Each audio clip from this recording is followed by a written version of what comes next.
Alors, hop, on s'installe, on se met bueno. Salut à tous, mon contenu va changer. Je fais cette vidéo parce que j'ai beaucoup réfléchi et en réalité, tout est venu à la base d'une vidéo de Dara. C'est une jeune femme qui fait des vidéos de sociologie, enfin plus exactement des vidéos de résumés de livres ou de thèmes précis de la sociologie, comme la sociologie du mariage, l'anarchisme, la sociologie de la beauté qui était super intéressante. Et elle fait des résumés, puis elle parle dessus pendant 45 minutes, 50 minutes. Donc elle en parle très longtemps, mais ça passe à chaque fois crème parce qu'en fait elle a une éloquence hors du commun et elle en parle avec brio. En fait on s'ennuie jamais, c'est comme un podcast bien ficelé où les informations s'enchaînent et on peut l'écouter pendant dans des heures. Et du coup il y a des contenus théoriques, comme sur la bourgeoisie, et le concept des transclasses, si je ne dis pas de bêtises, et son expérience personnelle, comment elle s'est sentie. Et du coup, c'est une alternance. Donc là elle n'avait pas fait de vidéo depuis un an, enfin, elle n'a pas fait de vidéo depuis un an, et c'était passionnant. Mais du coup, ça a éveillé quelque chose en moi. Et je ne vais pas arriver tout de suite à cette chose pour maintenir le suspense, mais du coup, c'était concomitant avec ma sensibilité politique qui a évolué depuis plusieurs années, car et ma tolérance aux injustices qui a baissé au fur et à mesure que celles-ci augmentaient autour de moi. Donc pour en faire la liste, donc j'habite à Stalingrad et il y a eu toutes ces polémiques avec les personnes droguées qui sont dans la rue, dans un état de détresse intense et qui du coup par conséquent rendent la vie impossible aux gens qui y habitent. Donc d'un coup la solution ça a été de les prendre et de les mettre à Pantin dans une autre ville. Donc ça devient le problème de quelqu'un d'autre. Ensuite, en seconde injustice, j'ai vu, donc en tant que coach bénévole d'handball, j'ai vu les gymnases se délabrer et j'ai vu la mairie de Paris qui ne s'en occupait pas. Donc je peux citer des exemples à l'appel de murs effondrés, de douches qui ne sont pas réparées, de vitres cassées, et tout ça dans les gymnases, peu importe l'arrondissement dans lequel on va. J'ai vu la montée de l'islamophobie monter sous Macron, avec des débats sur le voile, avec la loi du séparatisme, avec des termes comme islamo-gauchisme qui sont creux et qui ne veulent absolument rien dire. Et en tant qu'enfant des deux cultures, ma mère d'origine française, mon père d'origine marocaine, je peux pas être indifférent, même si je pense avoir eu la chance de n'avoir jamais vraiment souffert du racisme, c'est quelque chose qui est important. Et enfin, j'ai perdu ma mère il y a un an et demi, dans des conditions hospitalières extrêmement brutales. On nous a annoncé la nouvelle dans un vestiaire d'interne de 3 mètres carrés. On a été lâché ensuite avec une brutalité hors du commun. Et tout ça, ça a fait aussi conséquence à moi-même, qui ai eu une expérience hospitalière assez lourde. J'ai eu cette opération, j'ai eu plein d'autres péripéties par rapport à l'hôpital. Et à chaque fois, ça a été lourd et il y a eu beaucoup d'injustices. Et du coup, tout ce que je vous dis actuellement, ça contraste avec l'idée que je me faisais du coach sportif, c'est-à-dire que je me disais, pour avoir mon business de coach sportif, il faut que je sois neutraliste. Il faut que je me contente de faire des vidéos d'exercices, des articles de réflexion sur l'activité physique, des programmes, et ainsi de suite, ainsi de suite. Donc j'ai joué le jeu de faire des articles, d'avoir un blog, d'avoir mon site web que j'ai codé avec mes mains, ça a été galère, de faire un compte Instagram pour tenter de faire des petites vidéos, des petites photos, de tenter Twitter, mais j'ai pas réussi, mais ça je vais y revenir et je vous en parlerai à la fin, et de mettre le contenu sur Facebook.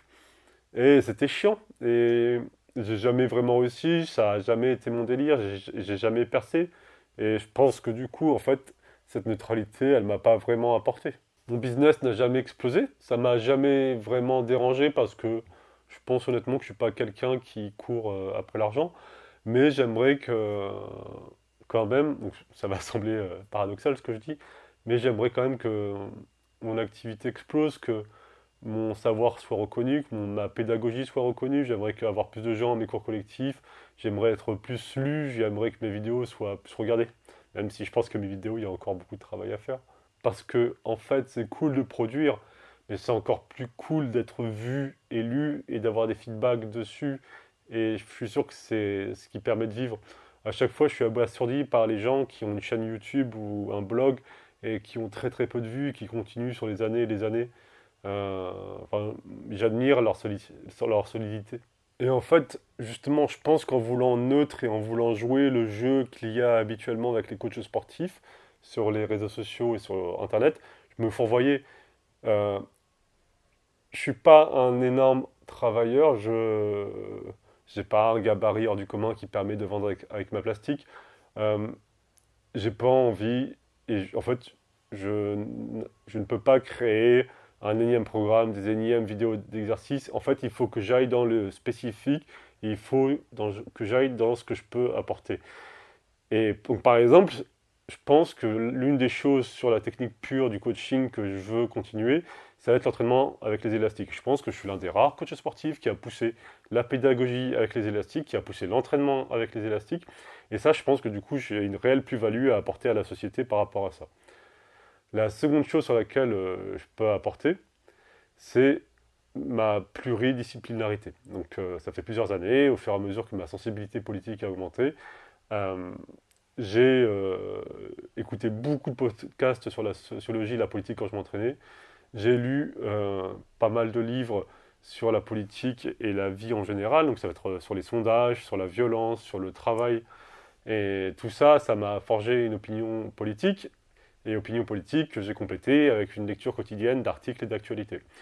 Et tout ça, ça va pas être une surprise pour vous, j'imagine. Ça m'a rapproché du programme de Jean-Luc Mélenchon. Et du coup, bah, j'ai commencé à beaucoup les écouter, lui et ses lieutenants, donc Adrien Quatennens, Mathilde Panot, Hugo Bernalicis, François Ruffin, Éric Coquerel et Daniel Obono, pour qui je veux voter bientôt. Et en fait, quand je réfléchis, il y a un manque cruel de réflexion et d'intelligence par rapport au sport, au corps et aux thèmes qui y sont rattachés, comme la violence, comme l'affrontement, comme la compétition. Je pense que les intellectuels de gauche ont trop délaissé ces thèmes et ils les ont complètement laissés aux gens de droite, parce qu'il n'y a pas d'intellectuel de droite. Hein. Et par exemple, le programme livré du programme de Jean-Luc Mélenchon sur le sport, il est assez pauvre. Il y a des bonnes idées, comme sur le bénévolat, je pense, où c'est ouf qu'on n'en parle jamais, alors que il faudrait que je sache combien nous sommes de bénévoles en France. Euh, il y a quelques bonnes idées, mais ça reste relativement pauvre. Et du coup, ça rejoint une pauvreté qui est générale dans le paysage, dans notre paysage social. En fait, c'est-à-dire que donc, en politique, ça n'est jamais abordé. La preuve, à chaque fois, on file les ministères de la jeunesse et des sports à des débiles mentaux. Donc, sauf Marie-Georges Buffet, pour moi, qui a été l'une des dernières bonnes ministres de sport, dont on a attendu les répercussions solides et réelles sur le terrain. Mais je veux dire, je suis sûr qu'on demande à 100 personnes dans la rue, qu'est-ce qu'ont fait les derniers ministres des sports? Il y en a aucune qui saura quoi répondre. Et moi le premier. Et je me permets de dire que c'est des débiles mentaux, mais... Après, la ministre actuelle, je pense pas qu'elle... Bien qu'elle soit macroniste, je pense pas qu'elle fasse tant de mal que ça, mais par exemple, Laura Flessel, avant, tout ce qu'elle a eu fait, c'est mettre les JO. Après, on peut débattre si les JO, c'est une bonne chose pour Paris, mais elle a été épinglée tout de suite pour un problème fiscal. Et... Ouais, je vais pas aller là-dessus. Je m'arrête là. Mais de la même manière, donc comme je disais, en politique, c'est assez pauvre. En journalisme, c'est assez pauvre. Il y a quelques journalistes qui peuvent être précis, techniquement, tactiquement. Enfin, pas tactiquement, stratégiquement. Hein. On fait toujours la différence. La stratégie, c'est avant le match. La tactique, c'est pendant le match. Et du coup, à chaque fois que les footeux, là, ça parle tactique, vous faites pas de la tactique, hein, vous faites de la stratégie. Entendons-nous. Et du coup, tous ces journalistes, ils sont monstrueux sur ces thèmes stratégiques et techniques. Mais en fait, sur les thèmes politiques du sport et du corps, bah, il y a plus personne. Et c'est pour ça que je trouve ça intéressant. Par exemple, il y a Thomas Vilches, qui est un commentateur en handball, dont j'aime pas trop les commentaires, mais là, il m'a agréablement surpris, qui a parlé d'une joueuse de handball de Toulon qui a probablement perdu son contrat. J'espère qu'elle est à Toulon, j'espère que je dis pas des bêtises. Désolé, du coup, c'est Chloé Bulot, qui a perdu son contrat de joueuse parce qu'elle est tombée enceinte. Il a aussi fait un autre sujet sur la santé de... Il a fait aussi un autre sujet sur la santé mentale de Valentin Porte, qui a fait une dépression suite à un événement personnel. Et je trouve que c'est trop positif et c'est trop cool de mettre ces sujets sur la table. Et on le voit aussi en NBA où Kevin Love et Demar DeRozan ont pas mal mis sur la table le sujet de la dépression.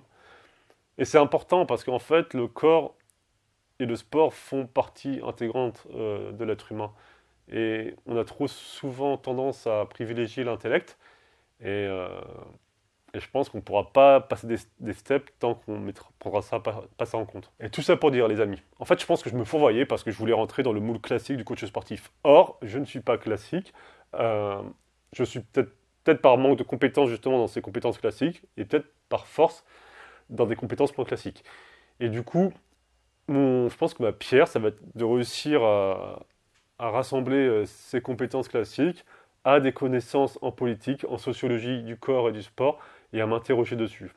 Donc mon but, ça va être de m'armer intellectuellement. Donc pour tout vous dire, si vous avez vu mon Instagram, j'en parlais avec mon père, je lui ai dit, tiens, j'ai fait une liste pour mon anniversaire, tu peux piocher 2 3 bouquins là-dessus que je lise et que je commence. Il m'a fait, oui, oui, bien sûr.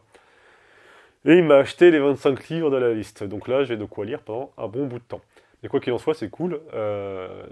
Ça va être l'un des buts, c'est de m'armer intellectuellement sur la sociologie du sport pour vous faire de la vulgarisation et pouvoir réfléchir aux thématiques du corps dans la société. Et je pense que je me pousserai même l'orgueil jusqu'à proposer sur des thèmes très précis mes réflexions personnelles par rapport à ça. Et du coup, mes contenus vont changer de la manière suivante. En fait, la première chose, je pense que j'hésite encore, je suis curieux d'avoir votre avis. J'en ai déjà parlé avec Babou, donc c'est celui avec qui je faisais les podcasts avant, et qui est toujours dans mon cercle fraternel. Et j'en parlais avec lui sur l'orientation de ma chaîne, et en fait, je me demande si je ne devrais pas passer de Coach with Coach, qui est un joli nom, qui est rigolo, à Alexandre Jaffari, qui est mon nom et prénom, et parce qu'en fait, Coach with Coach, ça peut être bien si je veux avoir une sorte de groupe, mais sauf que je me rends compte que j'aime pas travailler avec les gens, que j'aime bien être seul, et ça se trouve, en fait, je pense que j'aurais plus de portée en assumant Alexandre Jaffari, coach sportif spécialisé en élastique, et qui fait un peu de vulgarisation de sociologie du sport. Et du coup, Alexandre Jaffari, il a envie d'assumer son côté gauchiste et comment ça transpire dans la vie associative, dans la vie sportive, dans la vie corporelle, dans la vie physique. Je veux continuer à faire des fiches de lecture et des vidéos sur les livres techniques par rapport au coaching sportif, donc nutrition, entraînement de qualité physique, euh, coaching sportif général, notamment dans l'entraînement collectif, par rapport au handball dans mon cas, mais qui peut s'appliquer de manière générale, parce que ça, pour le coup, en fait, c'est ça qui est rigolo sur les vidéos de la chaîne, où je suis très peu vu, mais du coup, j'ai eu 2 cartons à mon niveau, où le développé militaire aux élastiques et le soulevé de terre aux élastiques, c'est les 2 vidéos les plus vues de ma chaîne qui ont fait 3000 et 4000 vues. Et ensuite, les vidéos qui sont le plus appréciées, ce sont celles à propos des livres. Et j'ai envie de continuer. En plus, bah, ça me motive de produire du contenu qui est apprécié. Ensuite, toujours dans les fiches de lecture, je veux faire des fiches de lecture sur cette sociologie du sport que je vais faire. Donc là, j'ai déjà lu un bouquin. L'article est prêt, il n'y a plus qu'à tourner la vidéo. Ensuite, en application concrète. Donc là, je vous ai dit, assumer mon côté gauchiste, c'est ce que j'ai envie de faire. Mettre des vidéos de fiches de lecture sur la technique du sport, des fiches de lecture sur la sociologie du sport, et ensuite il y a des applications pratiques. Donc en application pratique de technique, j'ai envie de faire une série de vidéos sur les qualités physiques. Par exemple, la vidéo numéro 1, ce sera la force, parce que je pense que la force, c'est la qualité première. Et du coup, c'est qu'est-ce que c'est la force, comment on la teste, comment on l'entraîne. Et faire ça sur chaque vidéo, avec un petit exemple de programme, et les exercices en rapport. Et ça, je pense que ça peut être super intéressant, ça peut être super riche si j'arrive à faire ça de manière belle, de manière beau. Je bug. Ça peut être trop cool. Ensuite, je vais continuer, et là pareil, j'ai déjà tourné des exercices, des fiches d'exercices avec les élastiques. Mon but, c'est de faire le répertoire le plus complet que je puisse avec les exercices aux élastiques, dans le but futur de proposer une méthode d'entraînement assez classique sur l'hypertrophie, euh, pour que tous les débutants, quand ils sont perdus, ils disent ok, je suis allé chez Decathlon, je suis allé chez Action, j'ai acheté tel élastique, qu'est-ce que je peux faire avec? Ils arrivent et ils ont accès gratuitement à une méthode d'entraînement avec les élastiques. J'aimerais bien que ce soit en place sur mon site et que ce soit le plus propre et le plus accessible possible, parce que je pense que c'est important dans une société moderne où l'accès à l'information pour l'entraînement est difficile et, euh, et du coup on est vite perdu. Et par rapport aux élastiques, c'est encore difficile, même s'il y a des références. Mais voilà, j'aimerais bien faire un truc carré et propre par rapport à ça, et donc je vais continuer à pousser parce que je pense que pour le coup, j'ai une réelle plus-value. Donc, on a eu les dérivés de contenu personnel que je veux créer à partir de la technique du sport. Concernant la sociologie, j'aimerais bien produire des réflexions personnelles. Et par exemple, c'est est-ce que le vote ouvrier est passé de la gauche à la droite en partie parce que les intellectuels de gauche ont délaissé les thématiques du corps, et vu que l'ouvrier vit le travail dans sa chair et donc dans son corps, est-ce qu'on aurait pu le rattraper avec le sport et l'activité physique? Pourquoi est-ce que les chroniqueurs de France Inter blaguent toujours quand ils parlent de corps, de sport? Est-ce que justement, est-ce que c'est pas un mépris par rapport à ces thématiques? Est-ce que la viande est bien traitée dans le débat quand on dit qu'elle est mauvaise pour l'écologie, mais est-ce qu'on en parle assez d'un point de vue nutritif? Est-ce que les JO sont une bonne chose pour Paris quand on sait l'état des associations sportives à Paris? Bref, j'ai plein d'idées et j'aimerais bien réussir à creuser et être pertinent là-dessus. Et du coup, à vous proposer derrière des questions par rapport à ça. Des questionnements plutôt que des questions, et du coup, j'espère un peu de réponses. Enfin, de manière technique par rapport aux réseaux sociaux, je vais réinvestir Twitter parce que j'y suis beaucoup revenu avec les élections présidentielles, et je pense que c'est un super outil, notamment avec les threads qui sont pour moi nouveaux. Et je trouve que c'est un bon outil pour introduire une pensée complexe et la décomposer. Et du coup, au début, on lit, on se dit ok, qu'est-ce qu'il y a, et puis on se prend au jeu et on va lire une information alors relativement complexe juste parce qu'elle a été découpée. Et je pense que sur certaines choses que j'ai produites, je peux les réutiliser pour en faire des trades et gagner des gens qui pourront me suivre pour ce que je pourrais produire comme intelligence. Et enfin, concernant Instagram, donc je vais continuer à l'utiliser de manière aussi médiocre que je le fais actuellement parce que je suis conscient que c'est pas fou. Par contre, un défi que je veux me lancer, c'est alerter la population sur l'état des gymnases parisiens. Et du coup, j'ai commencé un petit post Instagram où je me fais plaisir en montrant des photos de la tronche des gymnases parisiens. J'aimerais que ça devienne participatif, que les gens m'envoient des photos, que je puisse les poster pour vraiment montrer la tronche que ça a actuellement. Et je serais peut-être de Marseille en disant que parfois on a l'impression d'être dans un pays du tiers-monde, mais justement je montrais les photos à un pote et il me disait putain c'est fou, on a l'impression que tu fais de l'urbex dans des zones délabrées quoi. Bref, j'ai fait un compte Instagram avec pour montrer les gymnases délabrés euh, de la zone parisienne et du coup amener la question est-ce que c'est pertinent d'avoir les JO à Paris quand nos gymnases sont déjà dans cet état-là? Et du coup, les pros diront oui, vu que les JO vont apporter du fric, ça fait ruissellement. Et on connaît que la stratégie, on connaît la stratégie du ruissellement, on sait que ça a très bien marché. Et de l'autre, c'est de dire bah non, on ne veut pas des JO parce qu'on veut utiliser l'argent, l'énergie pour restaurer ce qu'on a déjà. Bon, du coup, vous savez peut-être où mon opinion se dirige actuellement, mais justement, c'est juste une opinion et j'aimerais bien renforcer ça avec des lectures croisées, des croisements de sources pour vous fournir une opinion plus élaborée. C'est tout pour moi les copains. J'espère que ça vous a plu. Moi je suis très excité de ce revirement dans ma production de contenu. Ça m'a fait vachement de bien de réfléchir à ça, de faire une légère introspection par rapport à tout ça. Et j'espère que je vais m'y tenir. Et justement, donc il y a Babou, mon pote, qui va m'aider par rapport à la planification, parce que lui il travaille dans le milieu. Il est ingénieur, voyez-vous, et chef de projet, et du coup, il va m'aider par rapport à tout ça. Je pense qu'il va me donner un coup de patte super utile, et je le remercie d'avance, et je lui fais des bisous. Et je vous en fais à vous aussi, et je vous dis à une prochaine fois. Ciao.